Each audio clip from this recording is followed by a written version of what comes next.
Os irmãos que trouxeram suas Bíblias, abrem no Evangelho segundo escreveu Marcos, capítulo 8, versículo 35 ao 37. Marcos, capítulo 8, versículo 35 ao 37. Glória a Deus, aleluia.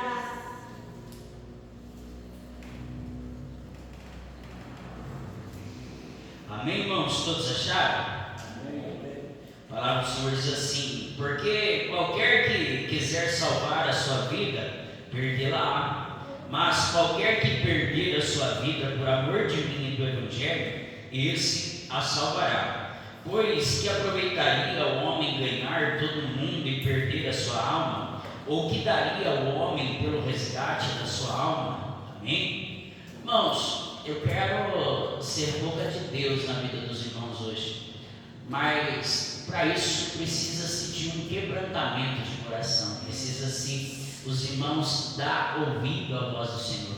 A palavra do Senhor diz que quando Jesus ele chega na sua terra, em que ele menciona que o profeta não tem honra na sua própria pátria, ele lê as escrituras de Isaías em que diz o quê? Que o Senhor enviou para curar os quebrantados, ou em outras traduções, os contritos de corações. Então, para você receber a cura, para você receber algo da parte de Deus, necessita de um coração quebrantado, necessita de um coração contrito, necessita de ouvir a voz de Deus, necessita, irmãos, se abrir para o Senhor. O próprio Jesus não pôde fazer muitos milagres, muitas maravilhas, pela incredulidade dos seus conterrâneos, a Bíblia nos menciona. Então, quem dera nós, meros mortais. Então, que os irmãos possam abrir o coração para o Senhor nessa noite e ouvir a voz de Deus. A palavra do Senhor para as nossas vidas hoje: quando perder é a melhor opção. Nós passamos a vida sendo instruídos, sendo ensinados, nos é incutido a cultura do vencer, do ganhar, que nós precisamos vencer na vida, nós precisamos ganhar. E diante disso, irmãos, nós vemos a humanidade batalhando pelo ser, pelo ter e pelo possuir.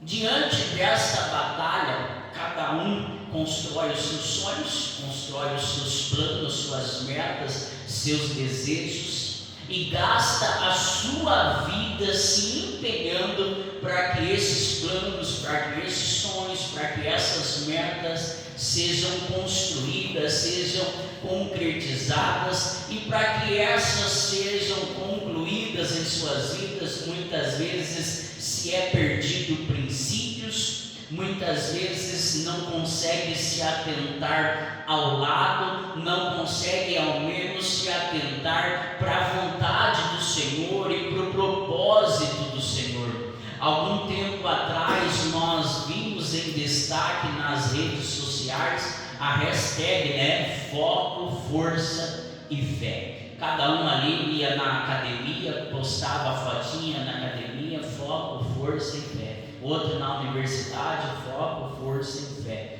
Mas nós vemos o uso da palavra fé bem distante daquilo que é proveniente do Senhor ou daquilo que convém das coisas do reino. Nós vemos o uso da palavra fé sendo enfatizada naquilo que é foco de cada um, naquilo que é o desejo de cada um. Diante disso, nós podemos extrair uma verdade. Qual verdade, irmãos? Que o Senhor tem sido usado como impulso para a realização dos nossos desejos. Muitos têm atentado para o Senhor por aquilo que Ele pode proporcionar, por aquilo que Ele pode fazer, as suas fé, as suas crenças, a sua direção em Deus não se remete naquilo que o Senhor é, não se remete em um relacionamento, não se remete em um vínculo de unidade entre o ser humano e Deus,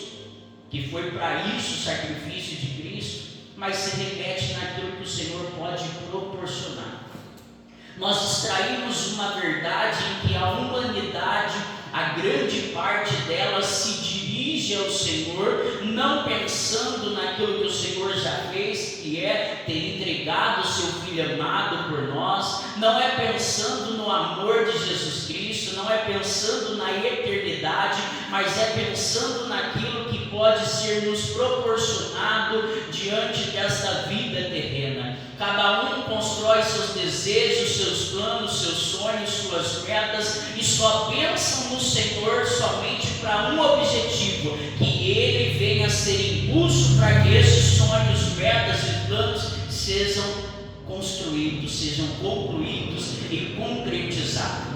Mas na verdade, irmãos, quando nós vamos para as Escrituras Sagradas, a Bíblia nos ensina a crer e confessar Cristo como nosso Senhor e Salvador. E o que nós vemos? Nós vemos a busca pelo Salvador, mas o esquecimento do Senhor. Nós vemos a busca daquele que pode salvar, que pode curar, que pode prosperar, que pode transformar, que pode libertar, mas nós temos deixado de lado o senhorio de Cristo. Nós vemos hoje, irmãos, naquilo que chamam-se de igrejas, em templos religiosos, a ênfase do poder, a ênfase do divino, mas não se fala da paternidade, não se fala do relacionamento, não se fala de um vínculo de senhorio entre o Senhor e nós. Se vemos diante das igrejas, desses templos religiosos, pessoas se reunindo, ajuntamento, pensando naquilo que lhe pode ser proporcionado, naquilo que cada um pode se beneficiar, mas o senhorio do Senhor tem sido deixado de lado. Mas pelas palavras de Jesus, irmãos, nós vamos entender que não é bem assim. Cada um de nós temos a liberdade de nos dedicar, de nos empenhar naquilo que bem entendermos. Quero deixar bem claro para os irmãos que não é proibido sonhar, não é proibido construir metas, não é proibido construir objetivos, porque se assim fosse eu seria um hipócrita, porque eu sou um sonhador. Qual que é o problema então? Quando a nossa prioridade é os nossos desejos, é a nossa vontade e não a de Deus. Então, temos nos empenhado, nos dedicado em muitas coisas, mas muito pouco no reino, muito pouco na vontade de Deus. Nós temos a liberdade de empenhar e se dedicar naquilo que quisermos, irmãos, mas nós não podemos questionar o destino que nos levará a isso, porque cada um terá êxito naquilo que se empenha, cada um terá êxito naquilo que se dedica. Isso nos levará a um destino, isso nos proporcionará uma colheita. Aquilo que você se dedicar, aquilo que você se empenhar, você vai ter êxito. E qual é o problema disso? O problema é que nós estamos nos dedicando, empenhando em muitas coisas e temos deixado a vontade de Deus de lado. E um dia isso vai nos levar a um destino. O nosso empenho, a nossa dedicação de hoje vai traçar um destino para nós vivermos amanhã. E eu quero perguntar e questionar os irmãos nessa noite: qual é o destino que você quer para a sua vida? O destino que você quer para a sua vida, você tem que traçar o empenho, o desempenho e a dedicação no hoje. Quanto a isso, irmãos, nós vimos Jesus falando uma parábola lá em Lucas 12, capítulo 16 ao 21, ele fala acerca de uma parábola de um homem com uma herdade que tinha produzido com abundância, e ele arrazoava consigo mesmo, dizendo: que farei? Não tenho onde recolher os meus frutos. E disse: farei isto, derrubarei os meus celeiros e edificarei outros maiores, e ali recolherei todas as minhas novidades e os meus bens. E direi à minha alma: alma, tens em depósito muitos bens para muitos anos, descansa, come, bebe e folga. Mas Deus lhe disse: louco, esta noite te pedirão a tua alma, e o que tens preparado, para quem será? Assim é aquele que ajunta para si tesouros na terra, e não é rico para com Deus. Queridos, diante de toda a nossa dedicação, diante de todo o nosso empenho nesta terra, nós podemos colher várias coisas, nós podemos ter êxito em toda essa dedicação, em todo esse empenho das nossas vidas, e podemos ter conquista, podemos ter sonhos realizados, podemos ter metas concretizadas, podemos ter objetivos sendo estabelecidos sobre nossas vidas, mas a verdade é que todas as nossas conquistas, todas as realizações que tivermos nesta vida, não será o suficiente para resgatar a nossa alma no dia de Cristo Jesus. Nós podemos dedicar a nossa vida e empenhar a nossa vida naquilo que nos bem entender, naquilo que nós quisermos. Nós temos essa liberdade, nós temos essa livre agência, nós podemos fazer da nossa vida aquilo que nós quisermos, nós podemos dedicar naquilo que nós quisermos, mas isso, irmãos, vai ter uma consequência, seja ela boa, seja ela ruim. Você pode empenhar a sua vida nos seus planos, nos seus sonhos, nos seus objetivos, nas suas metas, e pode ter êxito em todas elas, mas vai chegar o dia de Cristo Jesus, em que todas as suas conquistas não serão o suficiente para resgatar a sua alma, se hoje você negligenciar aquilo que é proveniente do reino de Deus, aquilo que é proveniente de Deus sobre nossas vidas. Queridos, diante de Jesus, ele termina a parábola dizendo assim: é aquele que ajunta para si tesouros e não é rico para com Deus. O que nós podemos entender diante desta palavra de Jesus? Que nós podemos enriquecer, que nós podemos ter os nossos planos, que nós podemos ter os nossos sonhos.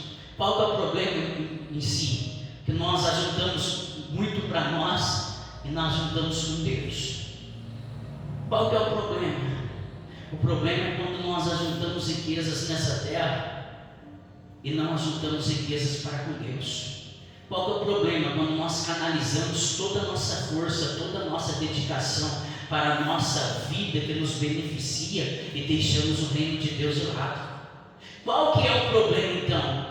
Quando o nosso desejo se torna prioridade sobre nossas vidas, quando a nossa vontade se torna prioridade em nossas vidas e deixamos a vontade de Deus de lado, deixamos o reino de Deus de lado. Qual que é o problema? Quando nós pensamos que todas as nossas conquistas e sucessos almejados e alcançados por nós vai nos trazer alegria. Quanto a isso, Paulo ele deixa um ensinamento muito grande na Epístola aos Filipenses, capítulo 4, versículo 11 ao 13. Ele diz assim: não digo isso como por necessidade, porque eu já aprendi a contentar-me com o que tenho. Eu sei estar abatido e sei também ter abundância. Em toda maneira e em todas as coisas estou instruído, como a ter fartura, como a ter fome, tanto a ter abundância como padecer necessidade. Posso todas as coisas em Cristo que me fortalece. Sabe, irmãos, pelas palavras de Paulo, eu acho tão lindo ele dizer: eu aprendi a contentar-me com o que tenho, com a abundância, com a fome, com a necessidade, com a nudez. Pelas palavras de Paulo, nós vimos e compreendemos que a sua alegria, o seu contentamento não dependia de circunstâncias, não dependia de prosperidade, não dependia daquilo que esta vida terrena poderia proporcionar, mas dependia de algo: viver a vontade e o propósito de Deus estabelecido sobre a vida dele. Porque, irmãos, o próprio Paulo ele diz: tudo aquilo que eu tinha, eu reputei por perca. É alguém que tinha alcançado um status perante a sua posição dentro do farisaísmo.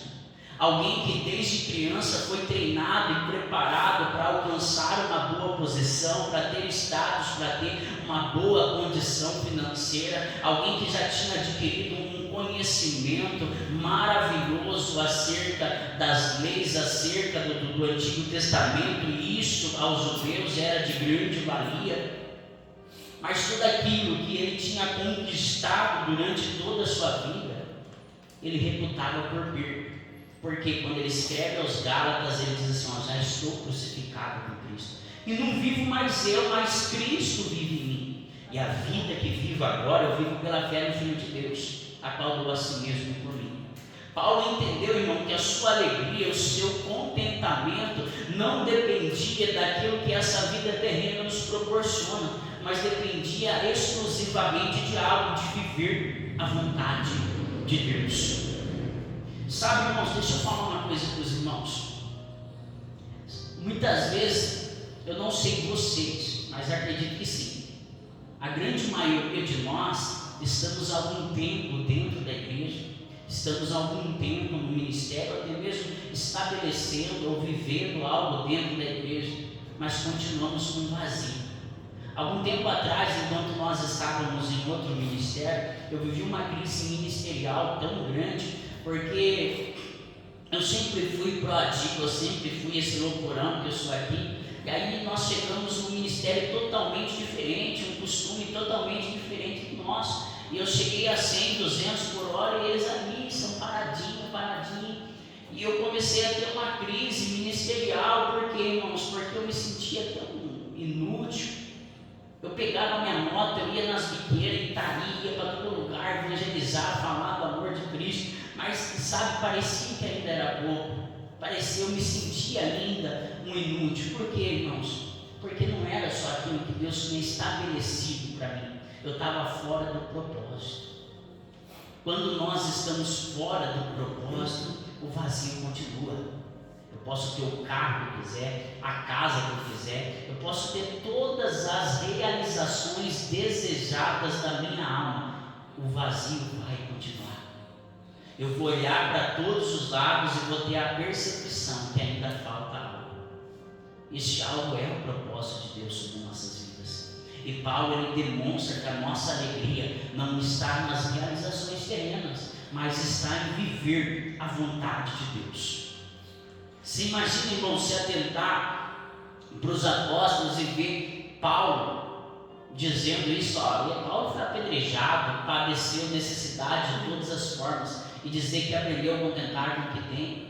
Você imagina Pedro saindo da cadeia, tinha acabado de ser açoitado com os demais apóstolos, e a Bíblia diz que eles saíram regozijando, alegrando, porque se acharam dignos de ser açoitados pelo nome de Jesus. A alegria dos apóstolos é demonstrada por aquilo que eles viviam com Jesus, não pelas suas realizações terrenas. E às vezes nós viemos aqui, frequentamos a igreja e olhamos para Jesus desejando realizações terrenas. É por isso que nós não vemos aquilo que a igreja apostólica viveu. É por isso que nós não conseguimos viver o que Paulo viveu, o que Pedro viveu, o que a igreja apostólica viveu. Por quê? Porque não morremos o quanto eles morreram.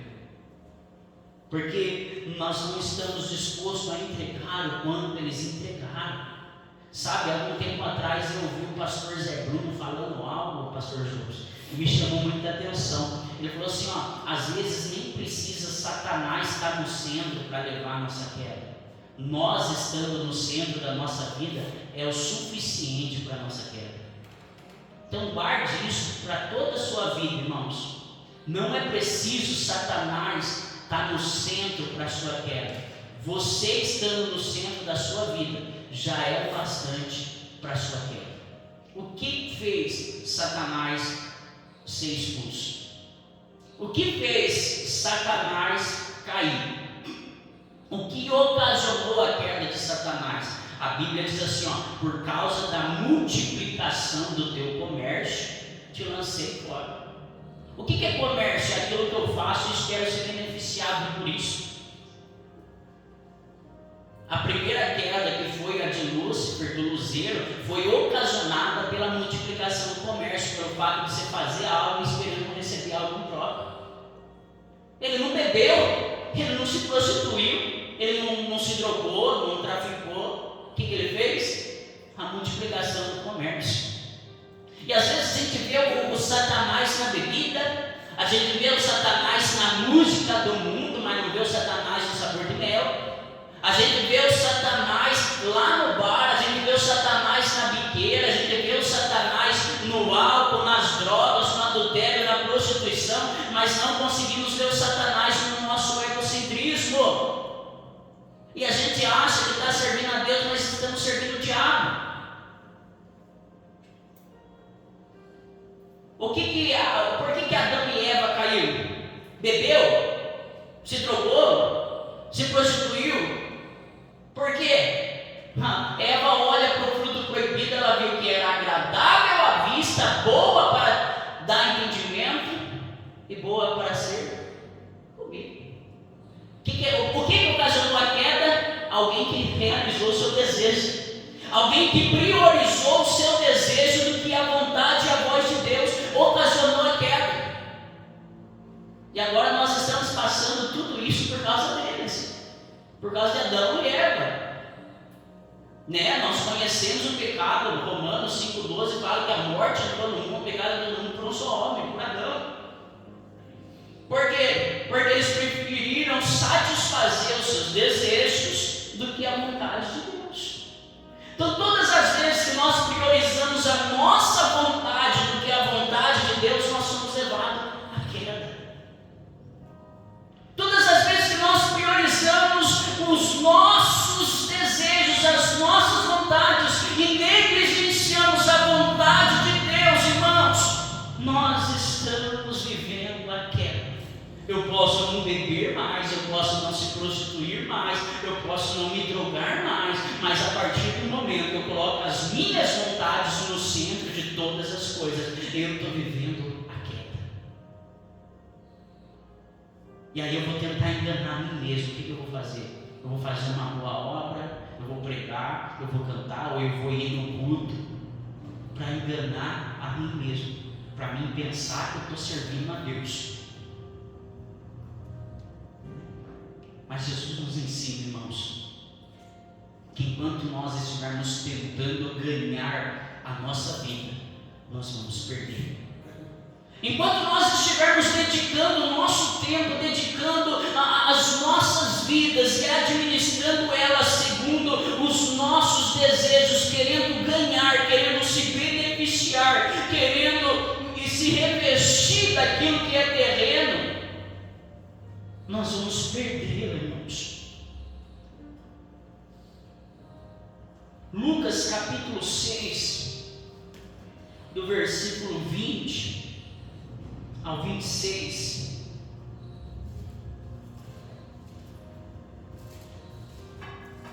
Jesus diz assim, irmãos, lá no Sermão da Montanha, e levantando ele os olhos para os seus discípulos, dizia: bem-aventurado vós os pobres, porque vós é o reino de Deus.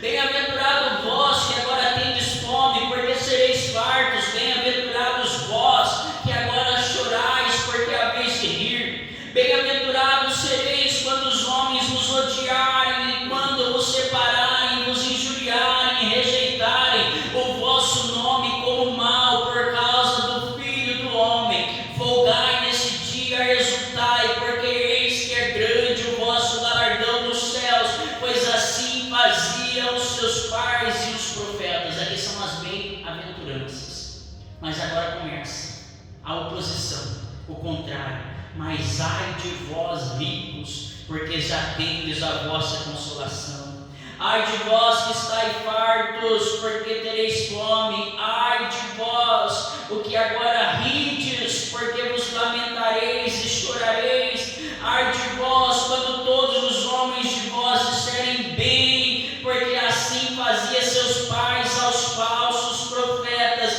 Irmãos, enquanto nós estivermos procurando o nosso bem-estar terreno, enquanto nós estivermos preocupados em comprometer o nosso conforto nesta terra, enquanto nós estivermos preocupados com perder o nosso bem-estar terreno, a única mensagem de Deus para as nossas vidas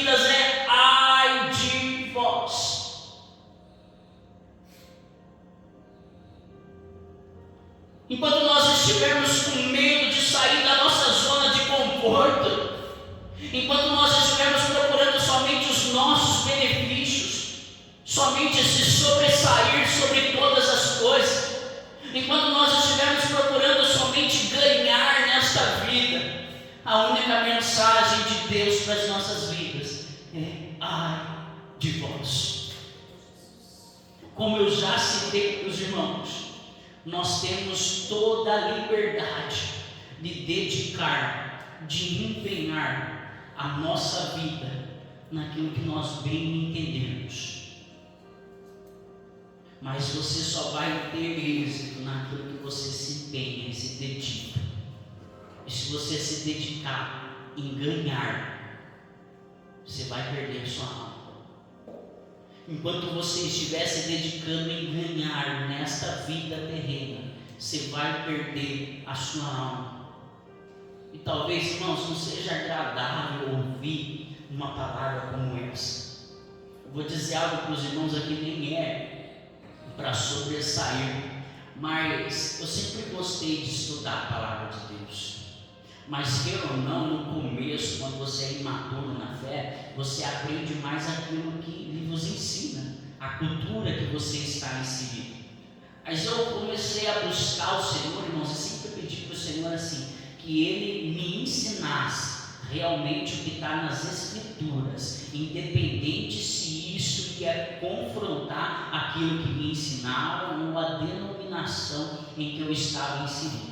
E o que acontece, irmãos? A maioria das coisas que eu aprendi ao longo da vida, eu mudei de ideia. Por quê? Eu sou uma pessoa, irmãos, que eu fiz mais de 3 bacharel em teologia em seminário, um mestrado, mais a faculdade de teologia e mais de 50 especialização teológica. Para quem conhece meu quarto sabe que eu tenho uma nota em valor de Bíblia, de livro, porque a minha esposa é minha testemunha. Teve uma época da minha vida que eu passava 14, 15 horas trancado no quarto. Curso de 3, 4 meses eu fazia em uma semana. Por que eu estou falando isso, irmãos? Não é para me vangloriar. É que a questão é que quanto mais eu estudei, mais eu busquei, mais eu conheci, mais eu tive a percepção que eu preciso morrer.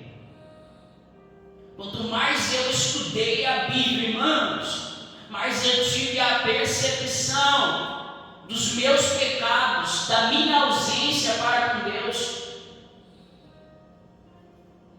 Eu passei estudando e passei sendo confrontado pelas Escrituras. Passei estudando e as Escrituras só mostravam a minha miserabilidade, as minhas fraquezas, a minha ausência e negligência para com Deus. Eu não posso chegar aqui, irmãos, e querer lotar a igreja animando vocês, profetizando, falando coisas que não estão nas Escrituras. Por quê? Porque eu a conheço, irmãos, e não é de uma forma superficial. Eu posso amenizar de todas as formas, irmãos,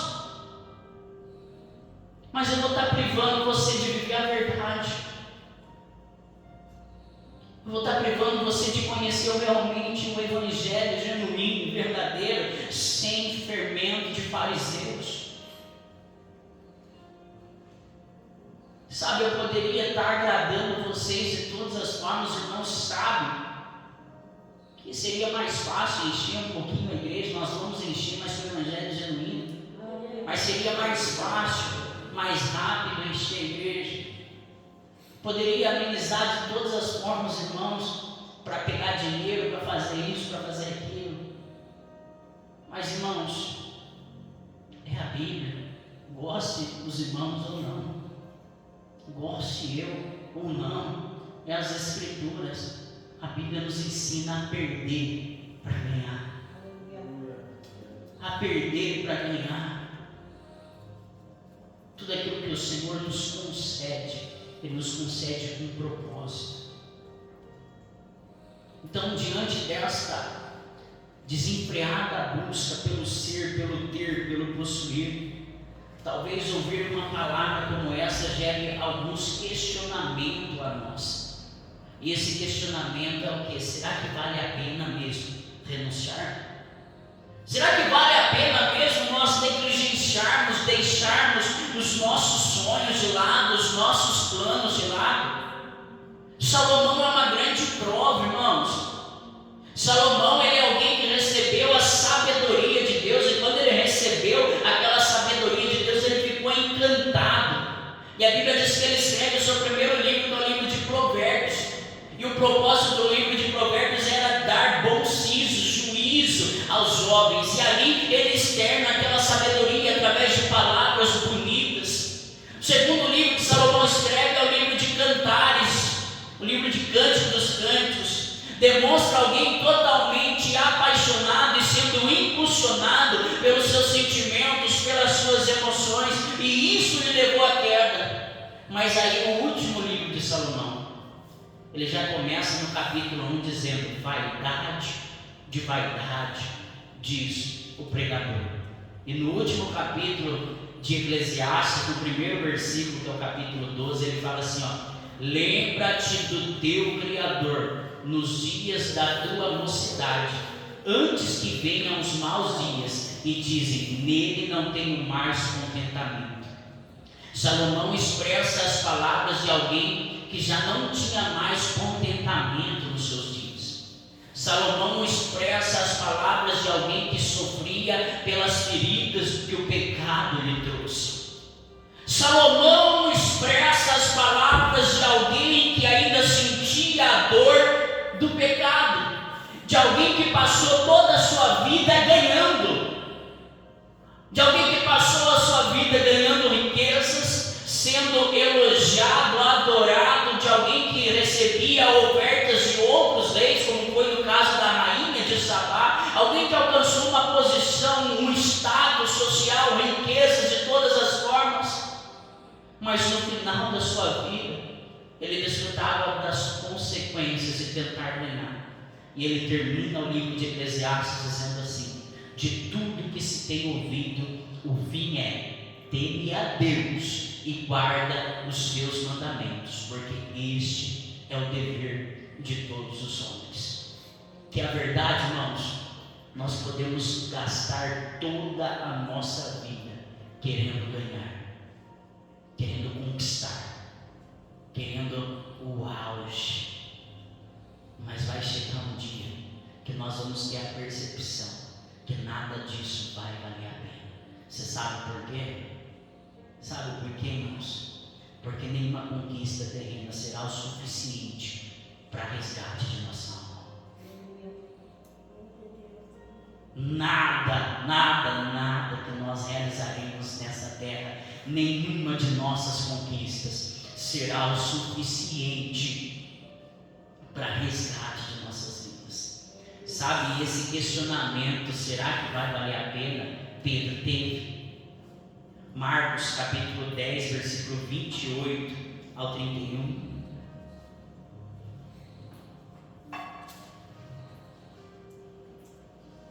A palavra do Senhor diz assim: e Pedro começou a dizer: eis que tudo nós deixamos e te seguimos. E Jesus respondendo disse: em verdade vos digo, que ninguém há que tenha deixado casa, irmãos, irmãs, pai ou mãe ou mulher, ou filhos ou campos por amor de mim e do Evangelho, que não receba 100 vezes tanto já neste tempo em casas, irmãos, irmãs, mães, filhos, campos, com perseguições, e no século futuro a vida eterna. Porém muitos primeiros serão derradeiros, e muitos derradeiros serão os primeiros. Pelas palavras de Pedro, ao dizer: Senhor, nós deixamos tudo para te seguir, ele gera um questionamento: Senhor, será que tudo aquilo que nós deixamos para trás vai valer a pena? Será que valeu realmente a pena deixar para trás tudo aquilo que nós deixamos? E Jesus fala: ainda neste tempo, todos aqueles que deixaram para trás pai, mãe, irmãos, campo, casa, filhos, vai receber 100 vezes mais. E Jesus não está falando de enriquecimento, irmãos, né? Porque se receber 100 vezes em mãe, em pai, você vai ter 100 mães, 100 pais, 100 irmãos, 100 vezes, né? Não é isso que Jesus está dizendo. Jesus não está falando de enriquecimento, Jesus está falando de provisão. Que tudo aquilo que nós deixamos para trás, Ele vai suprir, Ele vai prover sobre nossas vidas neste tempo. Mas se isso não for bastante para nós dizermos que vai valer a pena, Jesus diz assim: no século futuro, ou em outras traduções, no porvir, a vida eterna. Aleluia.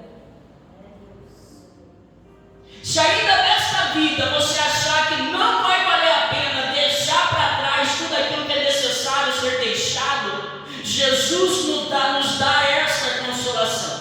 Jesus nos dá, irmãos, este encorajamento que no porvir a vida eterna nos espera. Nós podemos gastar toda a nossa vida em busca de herdades, em busca de fazendas, em busca de riquezas, em busca de prazeres terrenos. Nós podemos gastar toda a nossa vida em prol aos nossos desejos, em prol aos nossos benefícios, em prol às nossas vontades. E que é a verdade, se você se empenhar, se você se dedicar, você vai ter êxito sim, mas nada disso que você conquistar nessa vida terrena vai ser o suficiente para resgatar a sua alma. Vai chegar um dia que ela lhe será pedida, vai chegar o dia de Cristo Jesus em que nós enfrentaremos o tribunal de Cristo, e aí seremos justificados, seremos, irmãos, então atentados a olhar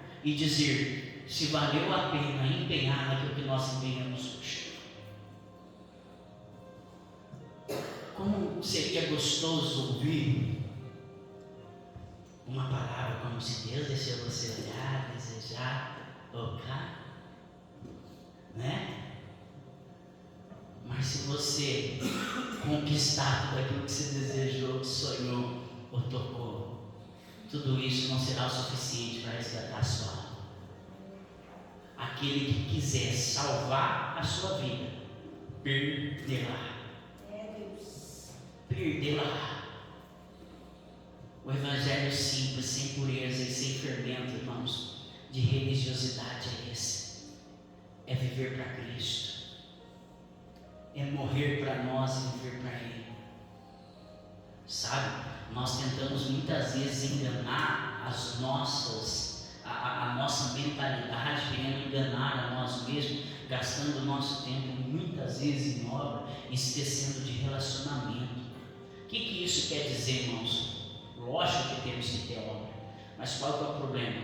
O problema é quando as nossas obras são superficiais, são obras visando resultado e não são expressão daquilo que nós somos. Deixa eu ser mais detalhado para você entender. Quando eu vivo a Cristo no meu dia a dia, quando eu perco a minha vida para viver a Cristo, aonde eu vou, Cristo é expressado. Você sabe por quê? Porque eu vou externar aquilo que está dentro de mim. Não é superficialidade, não é buscando resultado, não é pensando em nada, é somente a expressão daquilo que está no meu interior. E às vezes nos falta isso. Nós enganamos a nós mesmos que um evangelismo, que um culto, que uma escola bíblica, que uma conversa, um convite ao culto está servindo a Cristo, tá? Não estou dizendo que não é para fazer, deve ser feito, é necessário ser feito, mas qual é o problema? Quando isso não é a expressão daquilo que nós somos, quando isso são obras superficiais e o nosso interior está distante de Cristo. Por quê? Porque nós estamos passando o nosso tempo mais pensando em obras do que em relacionamento. Mas quando existe relacionamento, as obras são a expressão desse relacionamento. O que nós precisamos, irmãos? Perder a nossa vida. O que nós precisamos, irmãos? Morrer para nós, para os nossos desejos, para as nossas vontades e viver para Cristo. Chegou um tempo de viver esse evangelho genuíno e verdadeiro. Nós já não somos mais ignorantes. Nós temos ciência e conhecimento disso. Talvez não é tão agradável ouvir isso, Mas ninguém pode falar que é mentira. Mas ninguém pode discordar. Ninguém pode falar que não é Bíblia.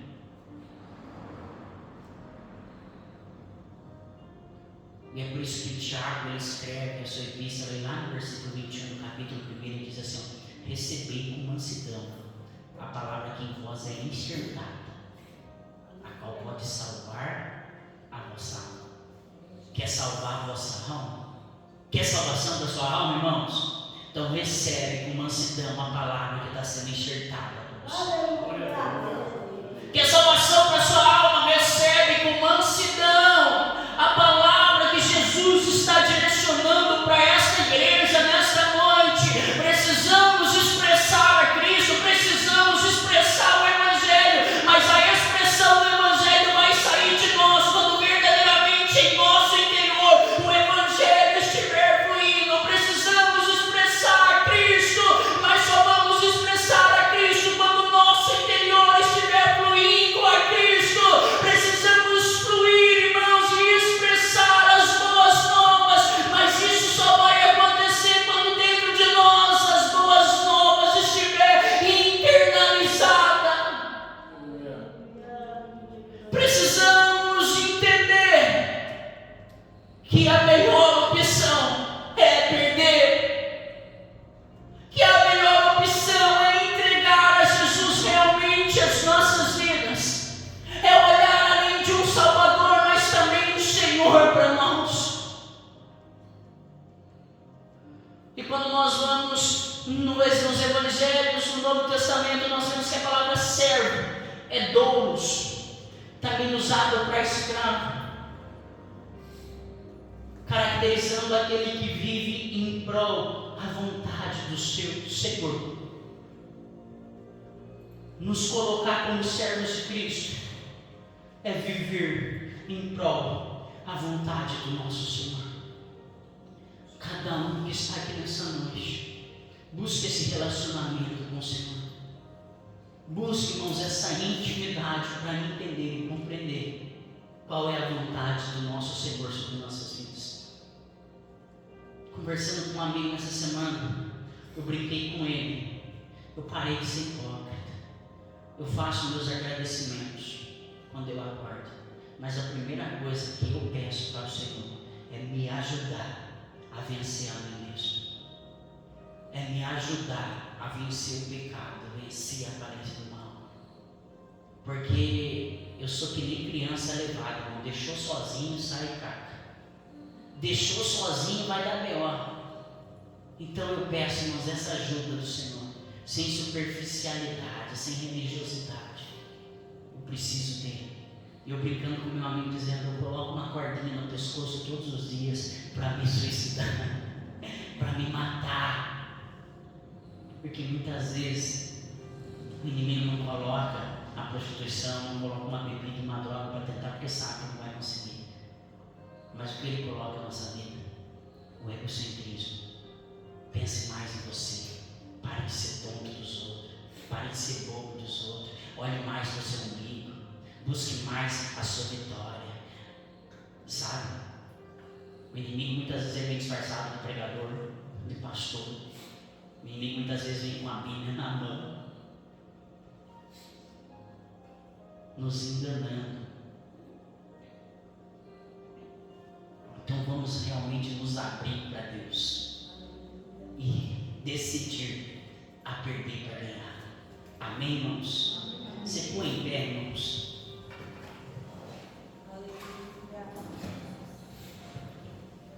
Eu vou pedir para você direcionar o seu pensamento a Deus agora. E direcionando o seu pensamento a Deus, irmãos, que você possa levantar uma súplica, um clamor para Ele e pedir, irmãos, clareza da sua vontade e pedir forças para Ele, para nós vivermos realmente a sua vontade sobre nossas vidas. Peça para Ele agora, irmãos, conversa com Ele. Fala: Senhor, eu quero relacionamento, eu quero intimidade, eu quero ouvir o bradar da sua voz. Sabe, irmãos, eu tenho conversado bastante com o Pai E Ele tem me avisado, Ele tem me mostrado da grandeza do propósito que tem estabelecido sobre esse lugar, sobre nossas vidas. E precisa haver em nós, irmãos, a paixão pelo servir, a paixão pelo perder, atentar do lado talvez o sorriso do irmão, do próximo, ser mais valioso do que o meu. Eu olhar ao meu redor e entender que a minha felicidade não vai depender das minhas conquistas terrenas, mas depender daquilo que eu vivo com Deus e viver o seu propósito, a sua vontade. Sabe, o Senhor tem mostrado de tudo aquilo que Ele quer fazer através de nós. Que você possa declarar para o Senhor essa noite: Senhor, eis-me aqui. Eis-me aqui, Senhor. Eu quero servir. Eu quero perder. Eu quero perder. Quem dera, irmãos, nós cantarmos aquela música com sinceridade e vivê-la. E é Ele, por Ele que eu estou gastando a minha vida, perdendo tudo por amor, com alegria, dono dos meus dias. Que prazer imenso nós gastar a nossa vida em prol ao propósito de Deus. Que prazer imenso poder dizer, irmãos, que deixamos tudo para trás para viver a vontade de Cristo. Que prazer imenso poder dizer, aclamar, pronunciar a todos e a todo mundo que deixamos as nossas vontades para viver a vontade dele. Talvez olhando para essa vida terrena, é dificultoso atentar para essa ótica do Evangelho. Atentando para tudo aquilo que nós desejamos e sonhamos, é difícil e doloroso olhar para essa ótica do Evangelho. Olhando para todo o desejo de conquista que existe dentro de nós, por todos os nossos esforços que tivemos até aqui para se beneficiar em algo, se torna doloroso olhar para essa ótica do Evangelho. Mas, irmãos, no século vindouro, a vida eterna nos espera. Um dia nós encontraremos com Cristo, olharemos para os seus olhos de chamas, ouviremos a sua voz nos dizendo: vinde a mim, benditos de meu Pai. E aí, irmãos, vamos ver que valeu a pena perder a nossa vida. Vamos ver que valeu a pena deixar tudo para trás, porque a nossa alma foi salva, porque a nossa alma estará repousando com Ele. Aleluia. Olhando para essa ótica do Evangelho, talvez nessa vida terrena não é prazeroso ouvir uma palavra como essa, mas quando nós atentamos para as Escrituras Sagradas, nós sabemos que diante desta vida terrena é passageira, o ladrão rouba, atrasa, consome, a ferrugem consome, mas diante das riquezas que ajudam no reino perante Deus, nós vamos viver a eternidade. Irmãos, chega de um evangelho de aparência, chega de um evangelho de egocentrismo, mas precisamos viver as boas novas de Cristo. O evangelho de salvação de alma, um evangelho de transformação de vidas, um evangelho de renúncia, um evangelho de poder, um evangelho de glória, um evangelho de manifestação de Cristo. Eu quero liberar uma palavra profética sobre essa igreja nessa noite, sobre a vida de todos os irmãos que aqui estão. Virtude do Espírito Santo, um evangelho que vai além de palavras persuasivas, um evangelho que vai além de benefícios terrenos, mas um evangelho que se consiste no poder de Cristo. Eu quero ministrar sobre a tua vida neste momento esse revestimento do Espírito, esse revestimento do poder de Deus. Você vai acordar todos os dias com essa sede do Evangelho, com essa sede das boas novas, com essa sede de Jesus Cristo sobre a sua vida, sobre a sede de expressar a Cristo. Pai Todo-Poderoso, em nome do Senhor Jesus Cristo, diante da Tua palavra nós estamos, debaixo da Tua graça, da Tua unção. Eu clamo, Pai, eu clamo pelo Teu poder sobre nossas vidas. Eu clamo, Pai, pela Tua graça sobre nossas vidas. Eu clamo, Pai, por um quebrantamento de coração sobre esta igreja, sobre a vida de cada um dos irmãos que aqui estão, Pai. Senhor Deus, em nome de Jesus Cristo, Pai, nos inspira, nos motiva, nos fortalece para perdermos a nossa vida, para ganhar a nossa alma.